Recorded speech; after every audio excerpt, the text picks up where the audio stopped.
হ্যাঁ, আমার ধারণা আমি ঠিকই বুঝেছি। তাহলে আমাকে কি এখন করতে হবে বলুন? আপনি মানসিকভাবে প্রস্তুত থাকুন, যে কোনো সময় হয়তো। ভাববেন না স্যার, আমি রেডি আছি। আচ্ছা, আপনার বাবা কেমন আছেন? মানে উনি ঠিক আছেন তো? আপনি ওনার সমস্ত ব্যবস্থা করে এসেছেন তো? করেছি স্যার, কিন্তু ডক্টর প্লিজ কাঁদবেন না। দেখুন, চেন্নাইয়ে আমার বেশ কিছু ক্লাসমেট আছে, আমি ওদের বলে দেবো। Thank you so much. একদম টেনশন করবেন না, আমাদের লয়ার বলেছেন আত্মসমর্পণ করলেই ভালো। আপনি তাহলে সেটাই করবেন? নিশ্চয়ই। আমার বাবার ট্রিটমেন্টের জন্য আপনি এতগুলো টাকা দিয়ে আমাকে সাহায্য করেছেন, আর আপনার বাবার জন্য আমি এটুকু করতে পারবো না? আপনি নিশ্চিন্ত থাকুন স্যার, আপনি যেমনটা বলবেন তেমনটাই হবে স্যার। কিন্তু সাবধান, কথাটা কেউ জানবে না।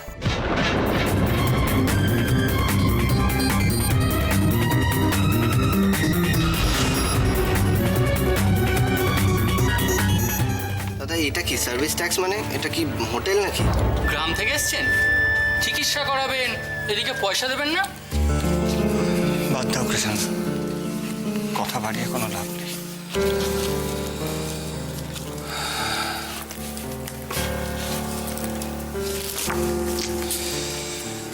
কি যে করবো কিচ্ছু বুঝতে পারছি না। জানো কৃষ্ণ, একটা সময় ছিল যখন বন্ধু বান্ধবকে নিয়ে পার্টি করেছি, দু হাতে পয়সা উড়িয়েছি। কখনো কি ভাবতে পেরেছিলাম যে আমারও এরকম একটা দিন আসবে?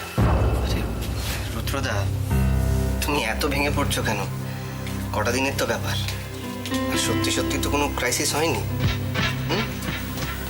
সত্যি মিথ্যে সব মিলেমিশে একাকার হয়ে গেছে। না, তুমি এত ভেবো না, দেখো একটা ব্যবস্থা ঠিক হয়ে যাবে। হ্যাঁ,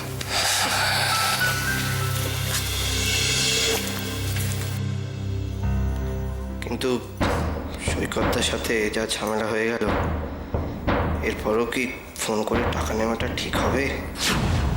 তাহলে তো গয়নাগুলো বিক্রি করতেই হবে। কিন্তু একবার সৈকতদার সাথে কথা না বলে, তাহলে কি রুদ্রদাকে সব বলে দেবো? কি ভাবছো কৃষ্ণ?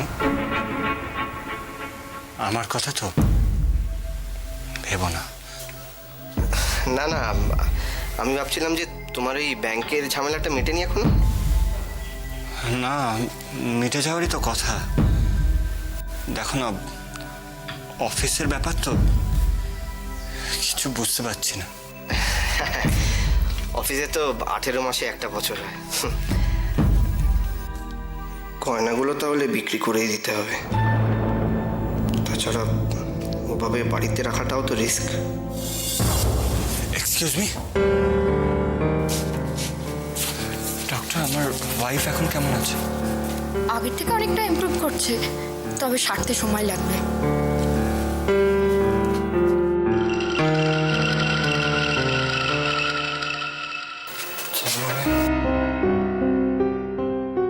এখনো অনেকদিন ওকে হসপিটালে রাখতে হবে।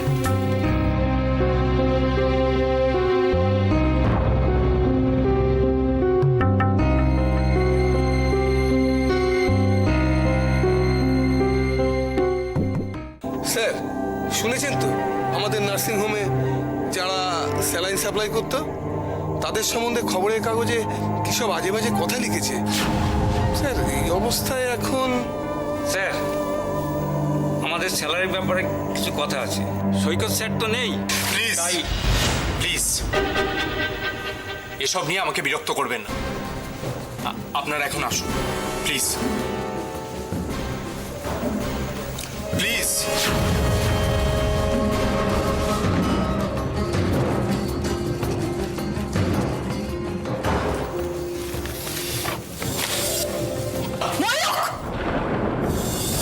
তোমার মান সম্মান বোধটা কোথায় গেল? লজ্জা করলো না? নিজের বৌদিকে এই ধরনের কথা বলতে এতটুকু বাধলো না তোমার? ছি ছি ছি।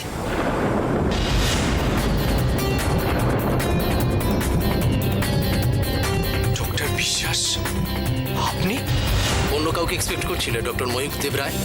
না না মানে মানেটা তো তুমি আর আমি দুজনেই খুব ভালো করে জানি। ডক্টর বিশ্বাসকে যে আমি কিছুতেই বিশ্বাস করতে পারছি না। উনি সব জানেন, সুতরাং যা খুশি তাই করতে পারে। অবস্থার সুযোগ নিতে ওস্তাদ। কি এত ভাবছো ডক্টর ময়ূক দেবরায়?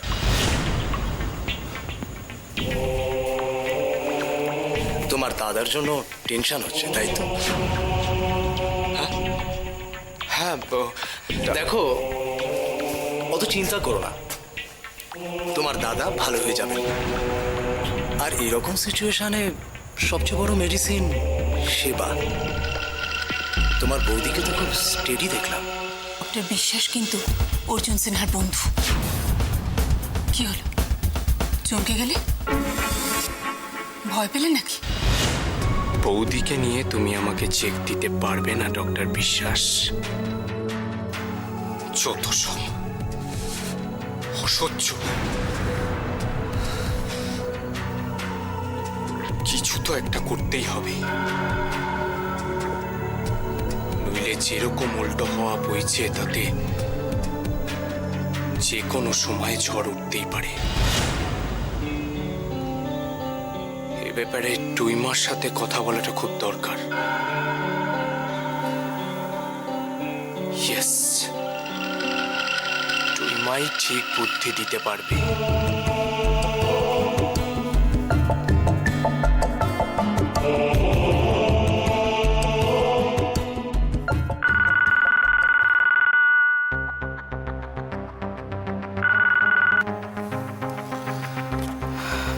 হ্যালো, টুইমা, নার্সিংহোমে যা দেখে এলাম তাতে কিন্তু আমাদের সামনে এখন অপর্ণা নামের অশান্তি টানা মেলে উঠছে।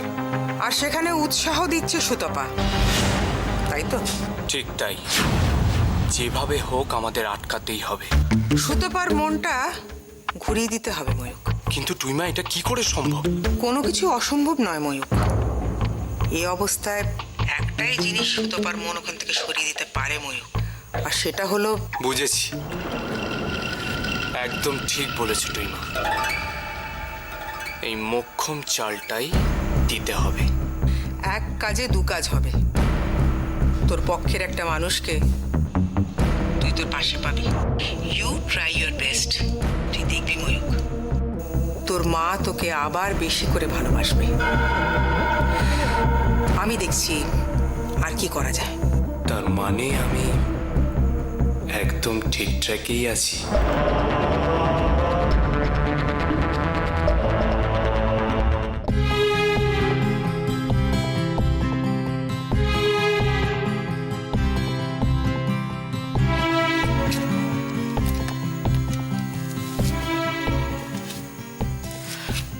হ্যালো গুরুদেব, আমার প্রণাম নেবেন।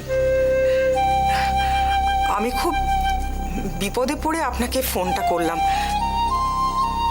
আমি আপনার একটু আশীর্বাদ চাই, মানে একটু সাহায্য চাই। হ্যাঁ, আমি নিজে আপনার কাছে যাব গুরুদেব।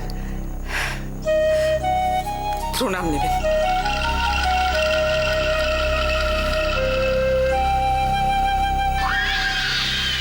অপর্ণা, তোমাকে এবার আমি এমন শিক্ষা দেব, তুমি আর কোনোদিন কোমর সোজা করে দাঁড়াতে পারবে না।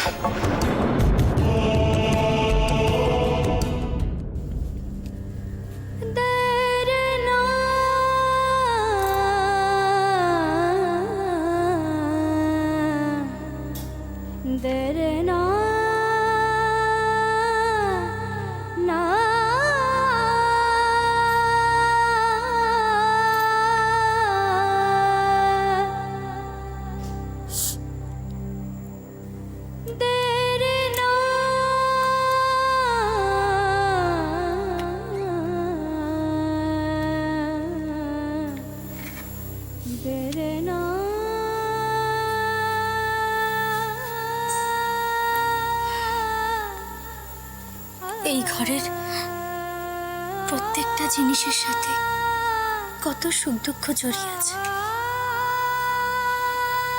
আচ্ছা, মানুষ এভাবে সব কিছু ভুলে নতুনের আনন্দে মেতে ওঠে কি করে?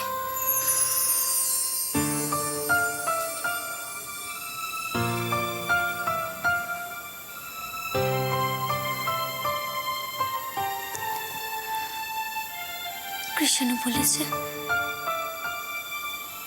ওর অফিস থেকে যে ফ্ল্যাট দিয়েছে সেখানে নাকি অনেক সুন্দর সুন্দর ফার্নিচার আছে। অনেক সুন্দর খাট বিছানা। তবু কেন জানি না এই সব কিছু ছেড়ে যেতে খুব কষ্ট হচ্ছে। এসব কি সত্যি না? ছুঁয়ে দেখো।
কৃষ্ণ যাই বলো,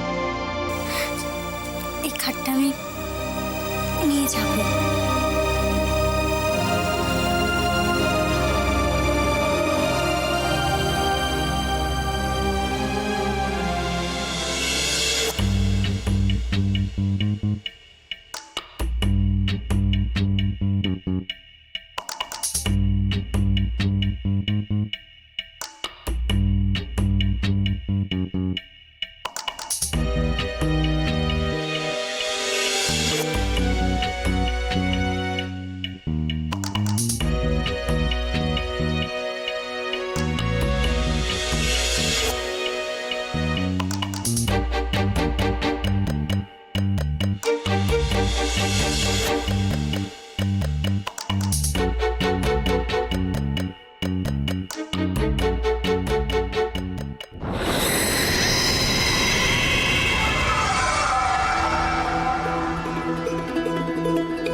এলো?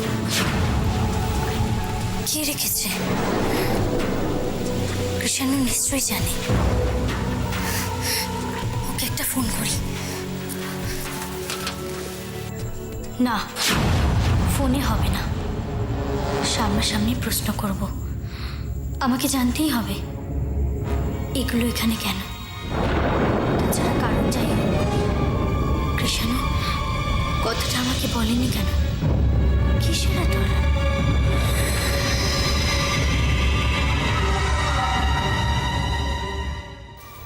Wow, this is some nice project. Yes, ma'am. Children's park, shopping mall, swimming pool. Nice, nice indeed. হ্যাঁ, ম্যাডাম আসবো?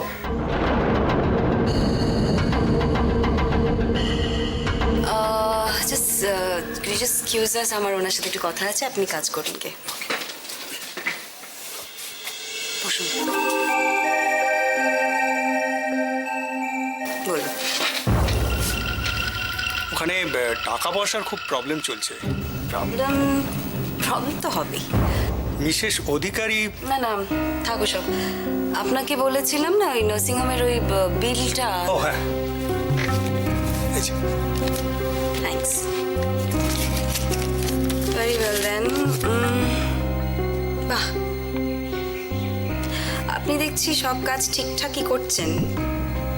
ডোন্ট ওয়ারি, আপনি যখন সব কাজ করছেন ঠিকঠাক, তাহলে আমাকেও আমার কথা রাখতে হবে। Don't worry. Thank you ma'am. আচ্ছা, বাচ্চাটা কেমন আছে? বাচ্চা ভালো আছে। আর বাচ্চার বাবা? উনি খুব টেনশন করছেন। টেনশন? টেনশন?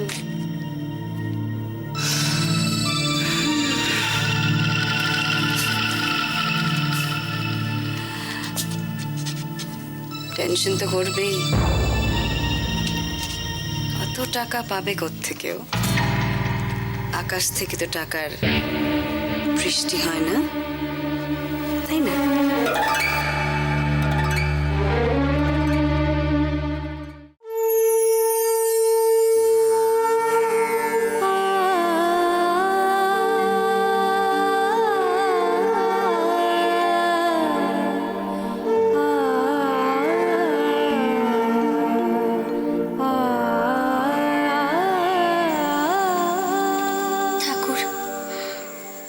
আমার মেজদিকে তুমি ভালো করে দাও ঠাকুর।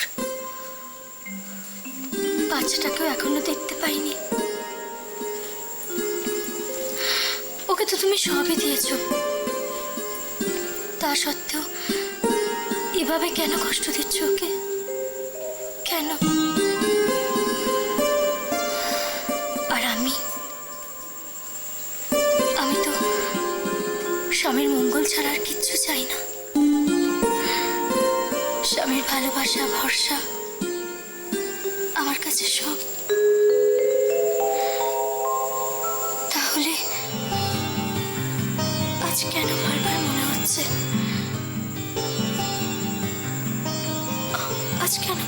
গয়নাগুলো ওর কাছে আছে? তাহলে এতগুলো টাকাও পেল কোথায়? ও কোনো ভুল করেনি তো? ঠাকুর, ওকে রক্ষা করো তুমি, মঙ্গল করো ঠাকুর।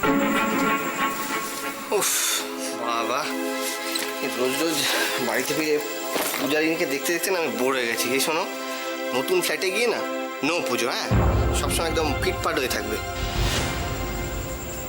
কি হলো? কি ব্যাপারটা কি বলো তো? আকাশে মেঘ জমেছে মনে হচ্ছে। কি হয়েছে? আরে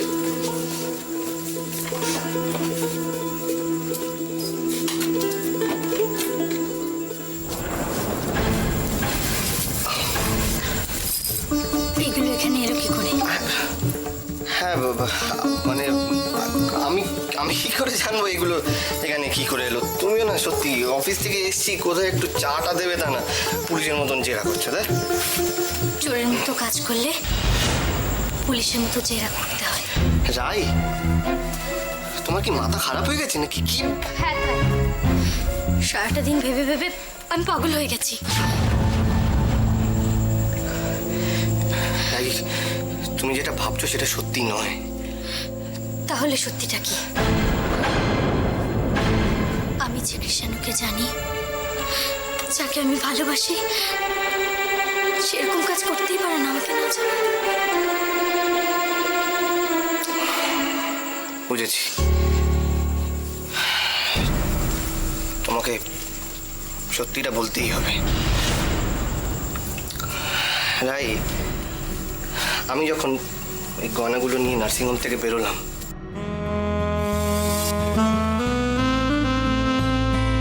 কৃষাণু?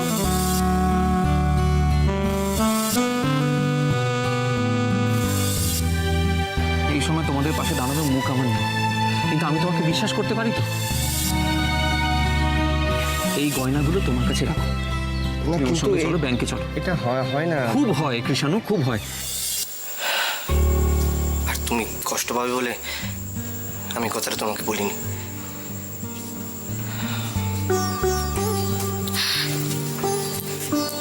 আমায় তুমি ক্ষমা করো, আমি বুঝতে পারিনি। আসলে আমার সবটাই তো তোমায় ঘিরে। ঠিক আছে, মন খারাপ করো না। জানো তো সৈকতদা না একটু পাল্টায়নি।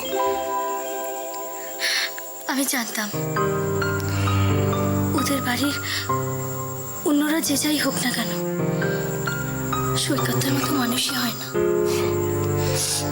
কিন্তু সৈকতদা আর অপর্ণাদির মাঝখানে যে ভুল বোঝাবুঝিটা হয়েছে সেটা যে কবে মিটবে কে জানে।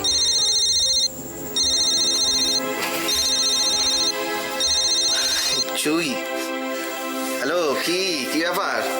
এতদিন পরে তাহলে ম্যাডামের ভাইয়ের কথা মনে পড়। আরে এই জুই, কি হয়েছে? তুমি কাঁদছো কেন? সৈকতদার অ্যাক্সিডেন্ট হয়েছে। কি হয়েছে? সৈকতদার অ্যাক্সিডেন্ট হয়েছে। আচ্ছা জুই, শোনো, তুমি একটা কাজ করো, তুমি ফোনটা রাখো, আমি এক্ষুনি বেরোচ্ছি। হ্যাঁ, ঠিক আছে। বড়দি কোথায়? ও কি করবে? আমি যাবো, আমায় নিয়ে চলো না এক্ষুনি। ঠিক আছে।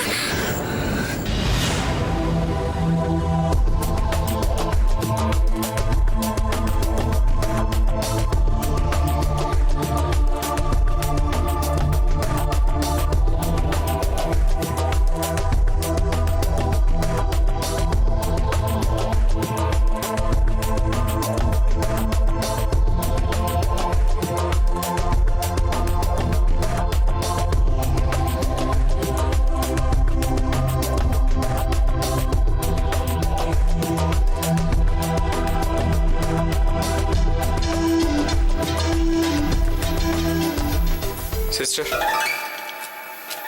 মেডিসিন ঠিক মতো দিচ্ছেন তো? হ্যাঁ স্যার, আমি নিজেই দিচ্ছি।